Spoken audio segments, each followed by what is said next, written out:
మీనరాశి వారికి ఈ వారం ఉద్యోగస్తులకు ఆర్థికపరమైన అంశాలు కొంతమేర ఆశాజనకంగా ఉంటాయి. ఉద్యోగంలోని కొన్ని అనుకోని మార్పులు సంభవించవచ్చు.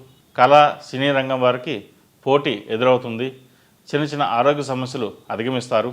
అయితే అప్పుల బాధ తప్పదు. రుణాలు తీసుకోకపోవడం మంచిది. అవి చెల్లించే విషయంలో కొంత ఇబ్బందులు తలెత్తవచ్చు. వ్యాపారస్తులకు వ్యాపారపరమైన వ్యవహారాలు అనుకూలిస్తాయి.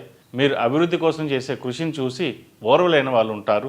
ఎవరు ఏమి అనుకున్నా నిరంతర శ్రమతో పట్టుదలతో ముందుకు సాగండి. మనం ఎంత కష్టపడితే అంత ఫలితం అనే ధోరణికి వస్తారు. వ్యాపారంలో పలు మార్పులు చేయడం ద్వారా లబ్ధి పొందుతారు.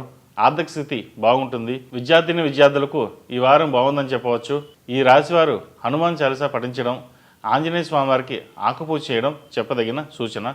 ఈ రాశిలో జన్మించిన వారికి కలిసొచ్చే సంఖ్య నంబర్ 8, కలిసొచ్చే దిక్కు పడమర, కలిసొచ్చే రంగు తెలుపు.